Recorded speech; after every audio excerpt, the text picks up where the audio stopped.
this evening, of course, from Made by Lucy, and I'm here to do some live sewing with you all. I'm just clearing away my rice spillage that I've already had this evening.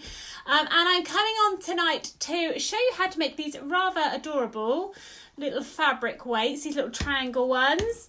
So if you're doing any type of cutting out using a pattern that needs to be held on a piece of fabric, or maybe you've got a really long bit of fabric that sort of comes off your work surface, the little fabric weights are there to hold everything down in place without having to use pins, or if you can't use clips or whatever. So they're really cute, great for dressmaking, and that's what we're going to be making tonight. And I'm going to show you how to do a pattern yourself to make one of these. So hands up if you've already got fabric weights you love to use. Who's made them before? These are really similar actually to the little pyramid, the little pod zipper pouch I made a few weeks ago. So if you haven't watched that, scroll back on my videos and have a look. But they're super cute, and I'm just using rice inside of them so to weight it down. But you can use, you know, anything you want to that's safe to you know, make them heavy basically. So I felt that I really needed to come on and do this. It's a really easy little make, and again, one of the things that I really love about this make is you can use all your fabric scraps, of course, so we don't need to go out and buy loads of stuff. Hopefully we've got some little bits and pieces, scraps of material that we can use to make them. So this little one here, for everyone watching, this little one here is a 3.5 inch triangle, which is literally this size of fabric. So, you know, the size of my hand. So you can see how many you can make with the scraps of fabric you might have lying around. Plenty. So, let me start for you guys. What are you going to need? You're going to need your scraps of fabric, a choice. This particular pyramid was made with a cotton canvas fabric, but I'm going to make some with cotton fabrics as well tonight. It's not going to hold quite so well, but I'll show you the difference so you can see. And then you're also going to need a pattern piece to help you make your little pyramid triangle. I'm going to show you how to make your pattern. I'm going to make one slightly bigger, so again you can see the difference between this one and something maybe slightly bigger as well, and then you can choose what size you want to go for, and you'll know how to do your own as well. So this stuff that I'm using here is a honeycomb parquet fabric. And I'm using it for my patterns now. This was a suggestion from Carrie from So Pretty Kitty. Thank you, Carrie. Always full of lovely suggestions for me and great ideas. And I've been using this now since we did our Sew a Skirt Day back a few months back, because it's really versatile. It's really strong for pattern making. You can draw on it, you can write on it, you just can't iron it. So, and it's really cheap to buy. This particular one is from Fabricland, my local Fabricland, which you can also buy online as well, but you could ask. It's honeycomb, basically. So that's what I'm using tonight, but you can equally use paper, tracing paper, baking paper, whatever you've got to hand. So I've got my piece of parquet, my honeycomb parquet here on my work surface, and I want to make a new triangle slightly bigger than this one. So I'm going to just take it only slightly bigger, because I don't want them to be huge, because if you've got a pattern, you don't want massive big weights on there. You know, you want small ones so that you can fit it on small pieces of pattern paper. So I'm only going to make it slightly bigger than this one, so I'm going to go for 4-inch one now, so just a little bit bigger than this triangle here. So first of all, what you want to do on your piece of paper is you want to draw the inner triangle, so basically the base of your triangle. That's what you want to draw first. So on my pattern paper here, I'm going to draw a 4-inch triangle. Don't do it too close to a side, because you're going to do a bigger triangle around the outside of that, as you can see from my little pattern piece here. So there's my little inner triangle. So the point of the little triangle we're doing now will be along the base of your bigger one. So you can kind of decide where on your pattern paper you want to draw your triangle. So I'm going to draw the bottom of my triangle first, 4 inches. Like so. And then I want to find the centre of that to draw my top point. So once I've got the length line at the bottom, the base of my triangle, I want to find the middle, so 2 inches there.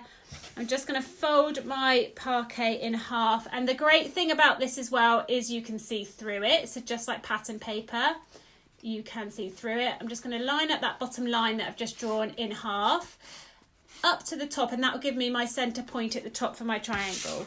And then I'm just going to get the sides 4 inches till I get to that fold line on both sides. And that should give me a symmetrical triangle. So once you've got your symmetrical triangle, so this particular one 4 inches, you can then draw your bigger triangle around the outside of here. So there we are. This is replicating my little one that I've got on my little pattern piece here. So then I want to draw my bigger triangle going around. So the simplest way to do that is using that centre fold line that you've already done. You want to then draw another 4-inch triangle coming up off of there. So get your 4-inch mark up to that centre mark again, and then draw another triangle on top of it. So you should end up with something like this. And then you want to do 2 more triangles coming down the bottom, or you can just do 4 inches from each of those bottom points to give your next triangle marks. It's much easier to do this if you've got a square ruler with some markings on that you can follow to make sure you're getting all the angles right. I'm kind of going by eye here. And there we have it. So first of all, I drew this triangle in the middle, 4 inches. So if I put it up that way. So I drew this one first, 4 inches. So I drew a line across the bottom 4 inches, found the 2-inch mark, the centre mark, folded my fabric so I had a centre fold. So I could get this point up the top here. And then I measured 4 inches up to that centre fold, down, up and down both sides. And that gives me my symmetrical triangle. You want to then flip it and do another triangle underneath the same size. So all I've done is I carried on following that fold line from the centre and did 4 inches from that point and that one up to the middle again. So I had 2 mirror images of a triangle. And then I want to finish the base of my triangle either down here or obviously up there is mine. And then you want to do exactly the same the other 2 sides. So 4 inches out, 4 inches across the bottom, 4 inches out, 4 inches across the bottom. So I've then ended up with an 8-inch triangle and my 4-inch triangle in the middle. The reason you want to have your triangle in the middle is because we want to mark those triangle points on our fabrics before we sew them up. It just helps us get nice straight seam lines going up to keep a nice little triangle shape. So you'll see. So this one is 4 inches. I'm just going to write that on there and I'm going to cut it out. So once you've got these done, I would suggest storing them away somewhere where you'll remember where they are. And then if you want to make more fabric weights in the future, you've got your pattern pieces already drawn out and cut out, ready to go. Save you having to do all the technical measuring and drawing again. So I'm ending up with a pattern piece like this now, a triangle. So then I want to get my fabrics once I've done that. So that's that bit, plain and simple. I'm then going to cut my little pattern piece out onto my fabric. So I've got this gorgeous yellow spot, which again is kind of a little off-cut look that I've got. Probably could do with an iron, to be fair. I'm just going to place my pattern on top. If I had my cutting board here, what I would do is I put my fabric weight on my pattern, and then you probably want a couple actually, and then use my rotary cutter to cut around the sides. But I haven't because I'm sat at my desk, so I'm going to have to use pins and scissors in this case. So I'm just going to pin my little pattern piece on because I haven't got my cutting board here, and I'm going to cut round it exactly the size of my little pattern shape, my little triangle.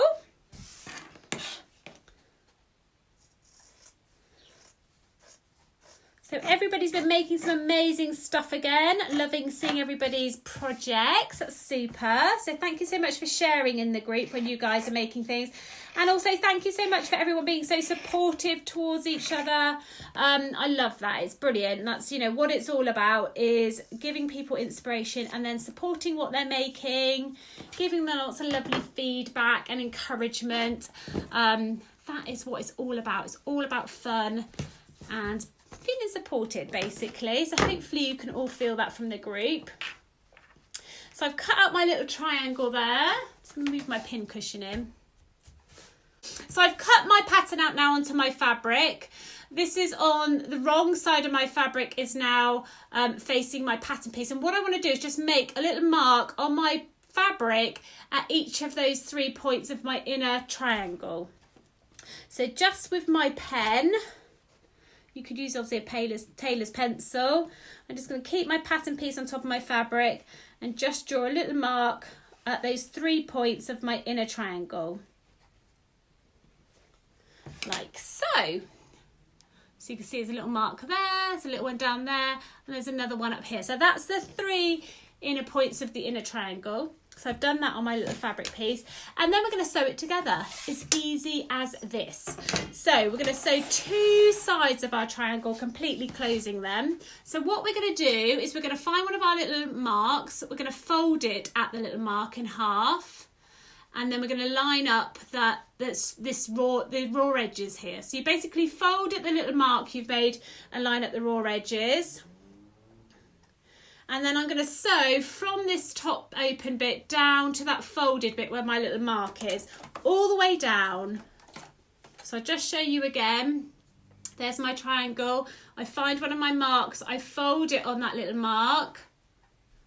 So basically folding a side in half, lining up the raw edge then on that side, and I'm stitching from the open point all the way down to the fold, or the other way, it doesn't really matter, whichever works better for you. Just doing a straight stitch, and I'm going to do a back stitch when I start and when I finish, and I'm just doing a really small seam here. So I'm not following the edge of my foot like I normally would, 1 centimetre. I want it slightly smaller than that, because I don't want it to be too small. So I'm doing about 1/4 of an inch, I would probably say. Probably not even that actually. Let's have a quick look. 1/4 of an inch. Yeah, about 1/4 of an inch I'm going in. So I'm just kind of following it just on the inside of my machine foot. So if your machine plays you up and it doesn't want to play ball, the best things to check are that it's all threaded up here correctly, the top thread, and that it's all threaded in the bobbin correctly. So that quite often will make it not want to stitch properly. Sometimes you might even just find there's a little bit of thread caught down in your bobbin, and once that's come loose it'll be okay again. So there we are, it's had its little grumble. So I've sewn all the way down that one side now, from the folded edge where my little mark was, all the way down to the open edge, okay? And then I'm going to find another little mark. So there's one there. I'm going to fold it on that mark again. And then I'm going to pull those 2 edges together on the raw edges. It sort of does it automatically when you pinch the little mark. Line up the points, and then I'm going to sew all the way down there again. So there's the one I've already done, that side. I found another little mark, pinched it to make a fold, and then it will bring the other side up and you sew along there again. All the way from top to bottom again. If you find your machine is chewing up your corner like mine did there the first time, just start a little bit further in and do your length that way, so it doesn't like it right on the end. What you can do is you can always then turn it round and go back over your stitched line, back off the end if you want to. Okay, if it makes it a bit easier. I'm cutting off all my threads, of course, as I go. So I've now done 2 sides to my little triangle. So I've got one more little mark. So you find your little mark you've made again. You fold it where that little mark is, and that will bring in your last side. So on the last side, you don't want to sew the whole side up. You want to start from the raw edge, the points here, so not the folded edge. You want to start from here, and you want to sew down and leave yourself a gap about 1.5 inches or 1 inch I left on my little mini one, to fill up with whatever you're putting inside. So I'm doing rice on this occasion. So starting from that raw edge point, not the folded point. And as you can see, I haven't used any clips or pins here to hold my sides together. They're so small and short. You know, as long as you get it under your machine and make sure they're lined up nice and flush, the 2 raw edges on that side you're sewing, it'll be fine. It's not going to move anywhere because it's all folded, so it's all in one position. Make sure you do your back stitches again when you start, and don't forget to stop with plenty of room to fill it with rice.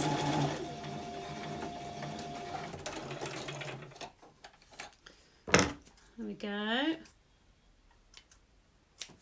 So I've just left myself a little gap here to fill with rice. So next what I want to do is turn it in the right way. I'm not going to trim any of my corners off. I don't want to disrupt any of my stitching.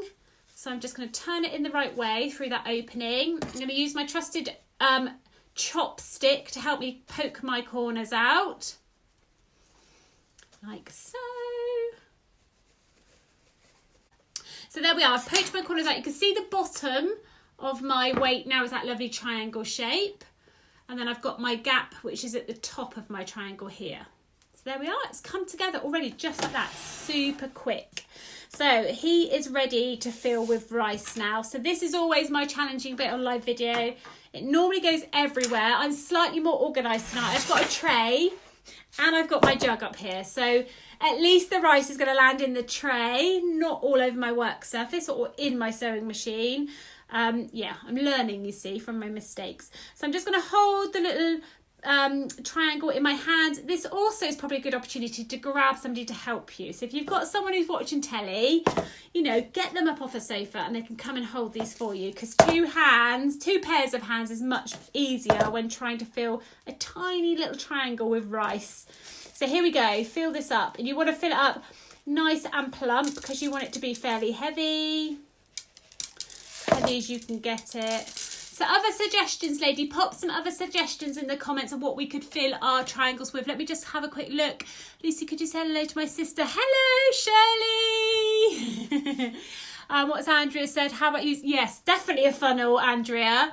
Definitely. I've tried to make one out of paper a number of times and it's never really worked. I need to get myself an actual plastic funnel that I can use. Definitely.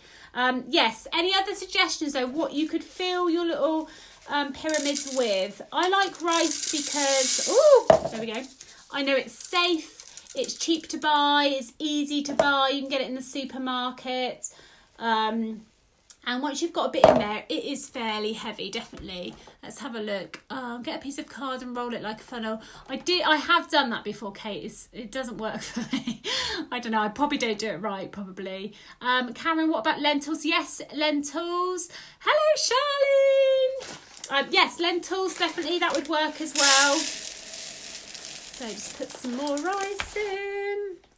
So my tray's kind of working. It's catching some of my overspill of rice.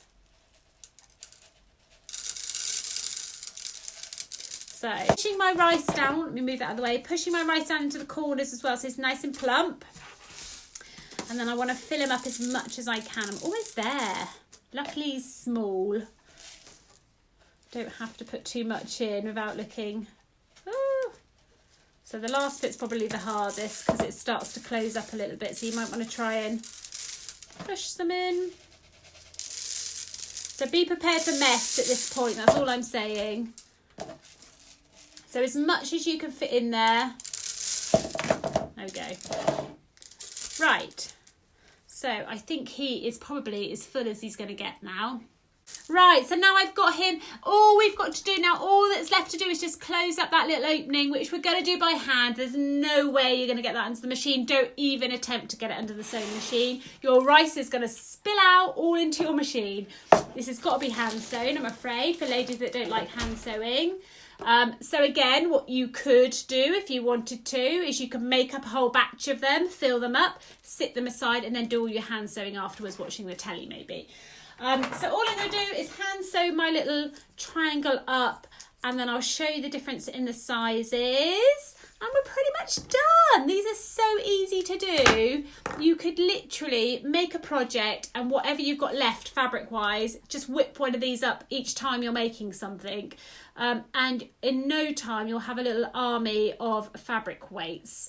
So next time you've got a nice bit of fabric off cut, the kind of a size of a triangle, definitely put it aside for a fabric weight. And there's probably loads of other designs you can do these in. I like the triangles because they're cute and you could pick them up by the point really easily. You could also add a little bit of ribbon maybe in one of the points, so you've got like a little pulley on it. I don't feel it particularly needs that. You know, the point sort of does the job for you. So closing the gap, you could do a stitch, a slip stitch. I'm just going to do an over stitch on here because it's a small space. It's really hard to get the needle in each side neatly. So I'm literally just going to do a little over stitch. There's nothing sort of extra special that these need to particularly look. You know, they're just doing a job for you as opposed to wearing it out in the town, for instance. So don't over panic about your hand sewing. So over stitch is basically I'm putting the needle in one side and coming out the other, putting the thread over the top in one side and out the other, with my seam already sort of pinched together.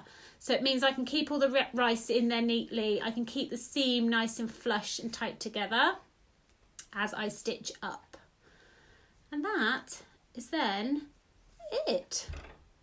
So hopefully lots of you are going to have a go at making these.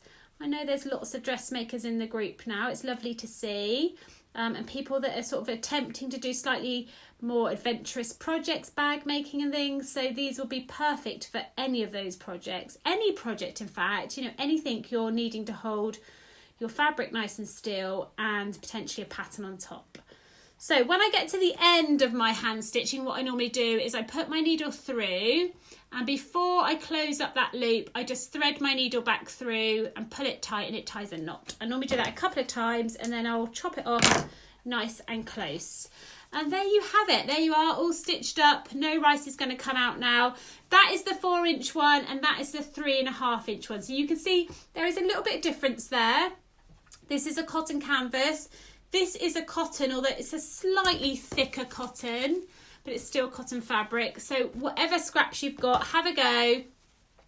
Make your little fabric weight projects. Hopefully you've enjoyed that, ladies. And I can't wait to see your attempts and all your different colours and, you know, what they look like. And hopefully you actually using them as well. Don't forget to share some pictures of them actually being used to hold down your pattern pieces. And that's it. Job's done. Thank you so much for joining me, my lovelies.